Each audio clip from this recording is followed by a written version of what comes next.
कुछ आरंभिक टिप्पणियां करूंगा, फिर आपके प्रश्नों का उत्तर दूंगा।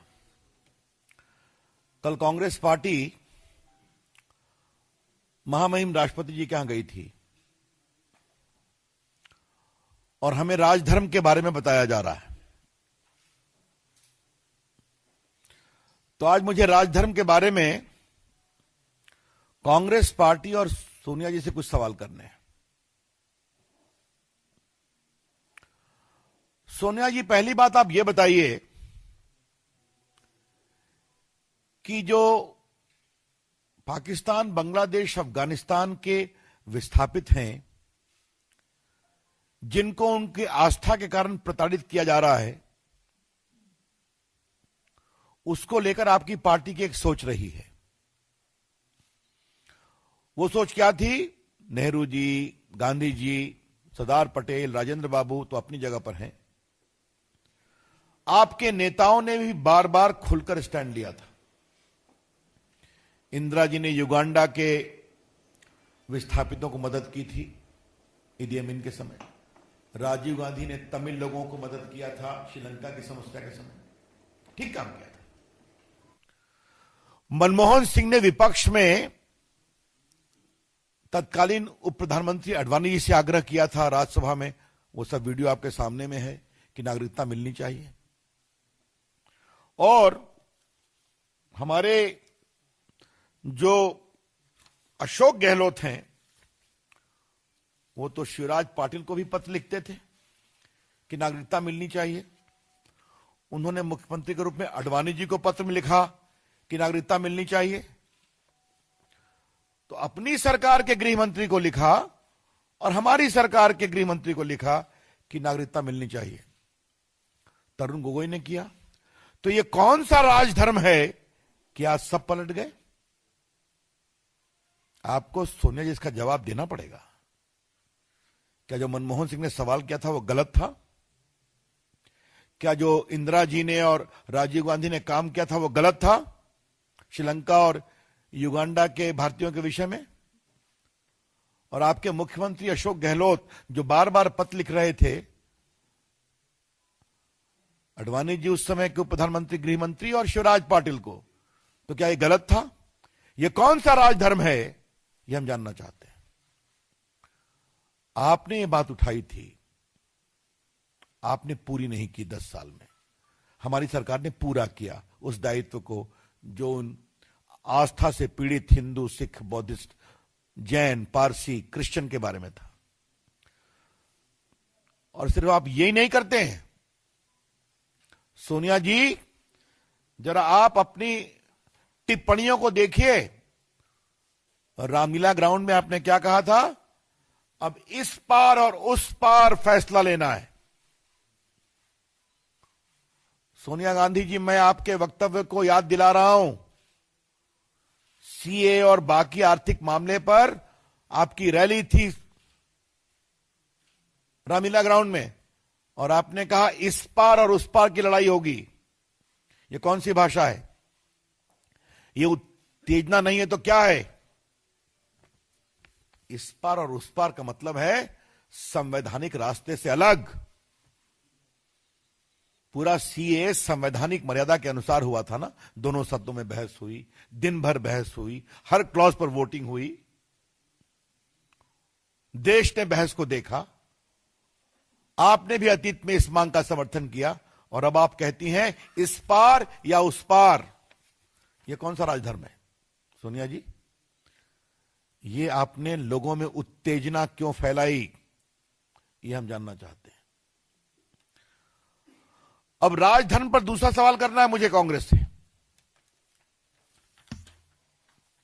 एनपीआर, ये देखिए, ये कांग्रेस का नोटिफिकेशन है 15 मार्च 2010 का। देखा होगा आपने इसको। चिदम्बरम साहब की सरकार थी, मनमोहन गृह मंत्री थे, मनमोहन सिंह प्रधानमंत्री थे और सोनिया गांधी यूपीए की चेयरपर्सन थी। क्या लिखा हुआ है? In exercise of power conferred by Section 18 of Citizenship Act, the central government hereby decides to prepare the population register in the country. तो आपने शुरू किया, देश के लिए अच्छा शुरू किया कि देश के नागरिक नहीं निवासियों का रजिस्टर बनना चाहिए। देश में कितनी गैस है, कितनी गाड़ी है, कितने घर में पक्के मकान है, कितने बिजली लोगों को मिलती है, सब देश में आना चाहिए। और मेरे पास लोकसभा की उनकी कार्रवाई की रिपोर्ट भी है। आप करें तो ठीक, हम उसी बात को करें तो उस पर लोगों को उकसाया जाए। ये कौन सा राजधर्म है सोनिया जी, ये आपसे हम जानना चाहते हैं। तीसरा सवाल, आजकल मैंने राहुल गांधी पर बोलना थोड़ा कम कर दिया है, तो आप समझते ही हैं कि उनके जवाब देने में कई बार मर्यादा की सीमाओं को लांघने की मजबूरी भी आ जाती है, जिस तरह का उनका स्तर हो गया आजकल। लेकिन आजकल प्रियंका गांधी भी बोलती हैं, तो थोड़ा उनके बारे में भी दिखाया जाए कि उन्होंने क्या बोला। ये देखिए, अगर आज हम चुप रहे तो नष्ट हो जाएगा बाबा साहब का संविधान। क्या मतलब है इसका? एक बार बार हारी हुई कांग्रेस पार्टी अगर इस तरह से उनके नेता उकसाएंगे, मैं परिवार की बात कर रहा हूं, तो उत्तेजना फैलाया किसने? शाहीन बाग में कांग्रेस के नेता गए, मैं किसी का नाम नहीं लूंगा। क्या आप लोग टीवी चैनल नहीं चलाया कि एक ने मोदी जी को कातिल कहा था? जिन्ना वाली आजादी के साथ खड़े थे वो। ये क्या है?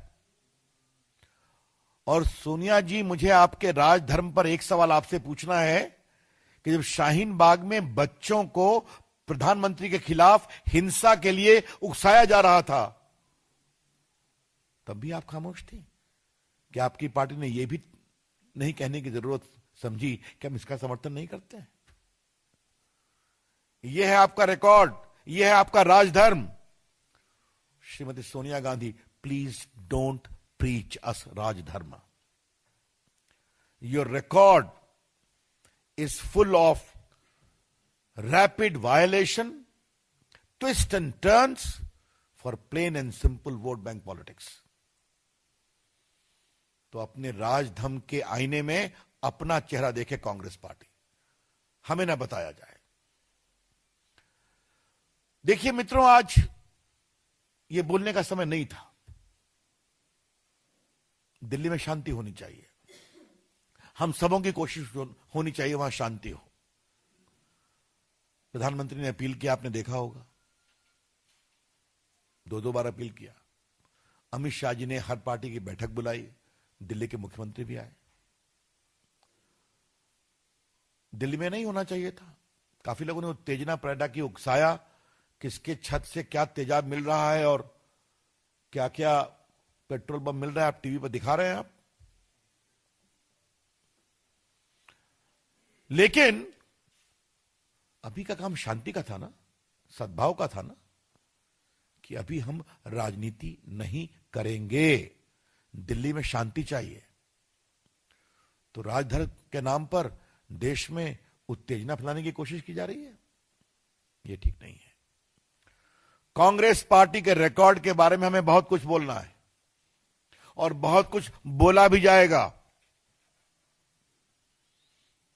किस तरह से वोट बैंक के लिए कांग्रेस पार्टी किस हद तक गिरी है, लेकिन कभी देश के सद्भाव के मामले पर कांग्रेस पार्टी को सोचना चाहिए, यह बताना बहुत जरूरी है।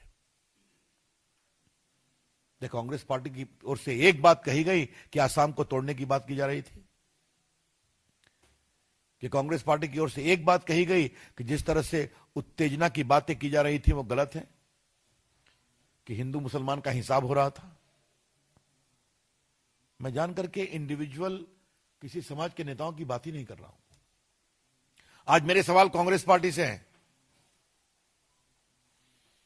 और यह बहुत दुर्भाग्यपूर्ण है, भर्त्सना योग है, और हम इसकी भर्त्सना करते हैं। The BJP condemns in the strongest possible terms the pure politicking of the Congress party during such a sensitive issue where we all need to talk collectively about peace, amity, harmony, and restoration of closer, peaceful coexistence at the earliest. ये समय शांति के लिए हाथ बढ़ाने का है, ये समय उत्तेजना फैलाने का नहीं है।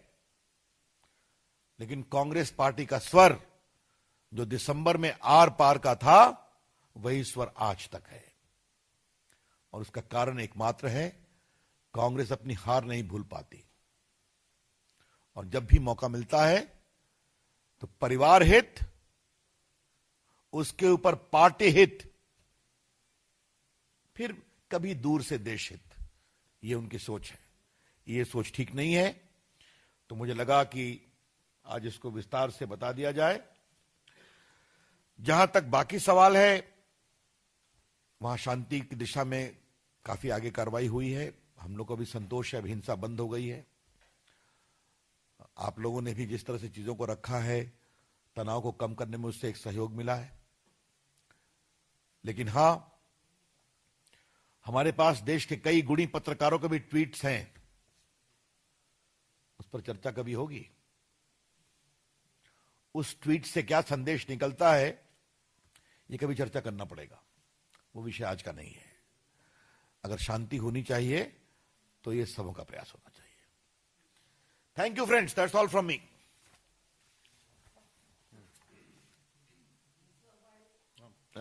बस आज टेक जाता है।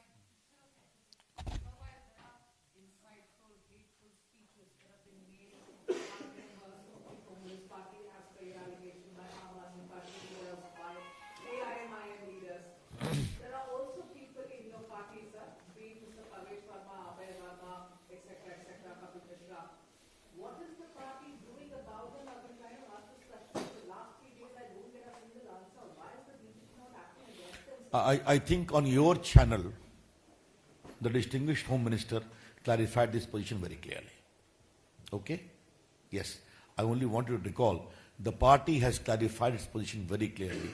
They have not approved these statements. But no action, sir? Action is a matter which the police is looking into. Matter is sub judice, court is asking. Let us not argue, please. Let us not argue, please. We have already clarified our position very clearly. The party has not approved it. देखिए, जहां तक BJP के कुछ नेताओं का विषय है, party ने उच्च स्तर पर कभी इसे उचित नहीं माना, इसको बताया भी है। और आपसे मैं आग्रह करूंगा, कृपया करके ऐसे विषयों पर आप प्रधानमंत्री के ट्वीट्स को देखिए, होम मिनिस्टर की अपील को देखिए, पार्टी के बाकी वरिष्ठ नेताओं की अपील को देखिए। गृह मंत्री अमित शाह ने कहा है कि यह देश जितना हिंदुओं का है उतना मुसलमानों का है। ये बातें कही गई हैं सबों के सामने।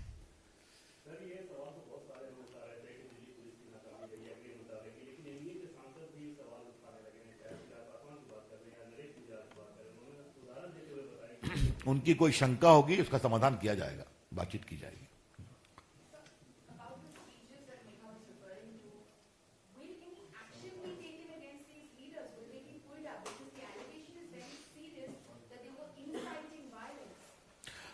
I wish to make it very clear, if publicly very senior leaders have disapproved of these comments, publicly, I think that means a lot. That should be very clear. And the party within its own internal system surely respond to these situations. So the Aam Aadmi Party said that the moment there were allegations on Tahir Hussain, they immediately suspended him. What is stopping the BJP from suspending people like Kapil Mishra who been making inside? देखिए, आप एक बात समझिए, उनके खिलाफ FIR हो चुकी है, उनके ऊपर किसी की हत्या करने का आरोप है, उसके लिए उकसाने का आरोप है। वो भी कौन से? तो एक IB के अफसर के बारे में। और उनके घर पर क्या क्या मिला है, ये आप देख रही हैं, आप लोग दिखा रही हैं। तो कृपया करके ये कौन सी तुलना कर रही हैं आप?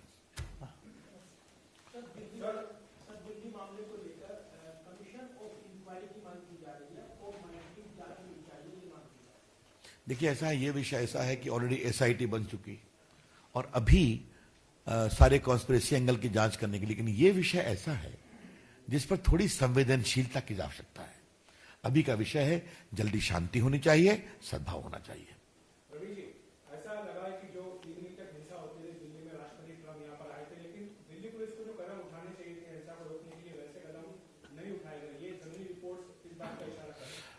देखिए, इसके बारे में पुलिस का महकमा खुद उत्तर देगा, उसकी जांच भी करेगा। अगर कोई कमियां हैं तो रिस्पॉन्सिबिलिटी भी फिक्स होगी। लेकिन ये सब विषय देखे जाने चाहिए, जरूर देखे जाएंगे। अभी हम समूह की प्राथमिकता होनी चाहिए कि वहां शांति और सद्भाव हो।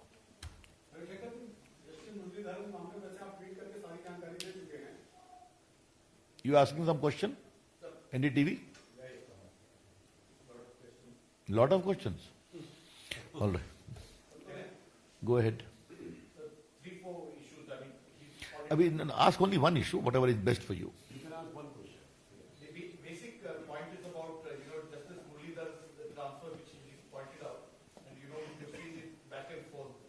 There is a sense of dismay amongst general public in particular, and various noted lawyers have also spoken out on this matter. Is this in any way, you already clarified it as routine, but they say that this is not the manner and approach, especially when somebody is hearing a matter of this kind. I think my tweet was very clear yesterday. It widely picked up in the country. I was in Dehradun yesterday.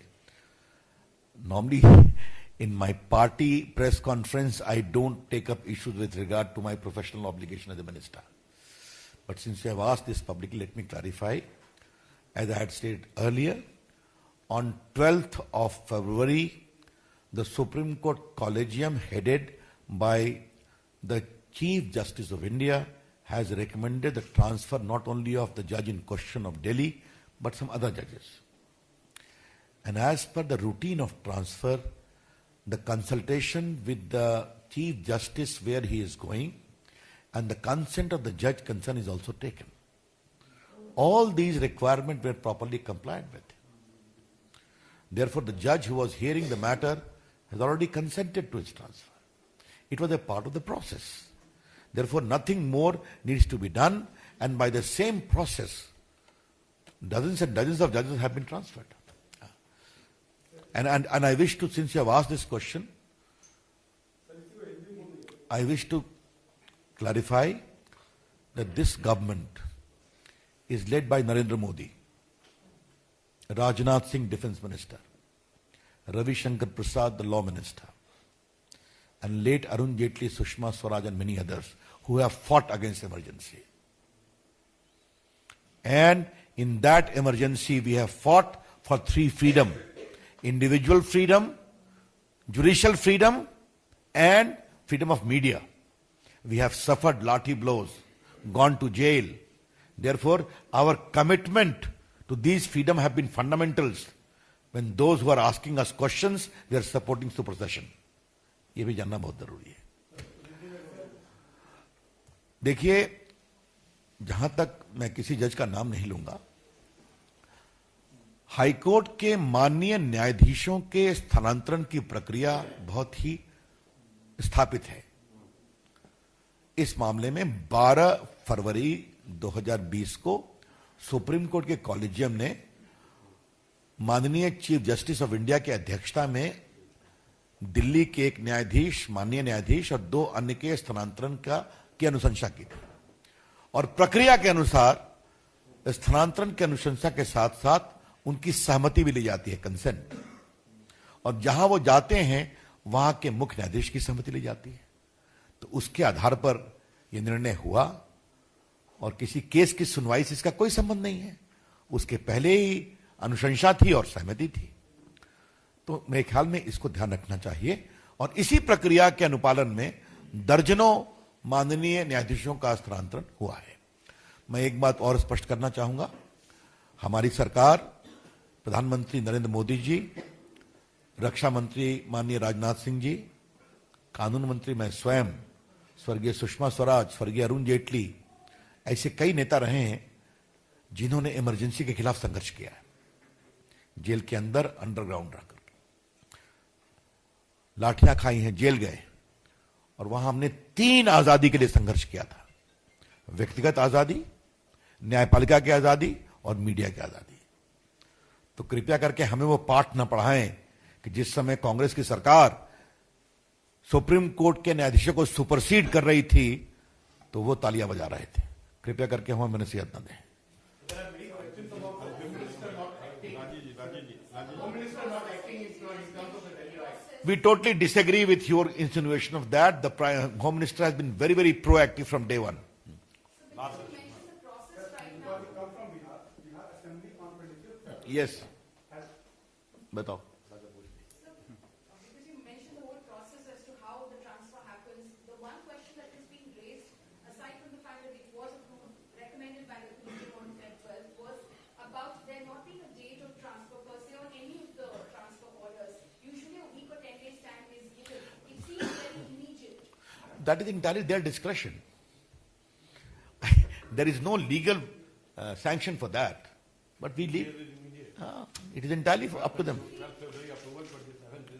That is a question you will ask, why 14 days? Why not 4 months? I don't want to, normally I don't want to go there. Listen to me. We have explained the position. I don't want to wish to enter into a debate about it. We are dealing with judiciary. We need to maintain that sanctity. And as a law minister, I need to. Because you come from Bihar. So Bihar Assembly on 25th February passed a unanimous resolution, including BJP, that NPR should be conducted in 2020 as per 2010 format.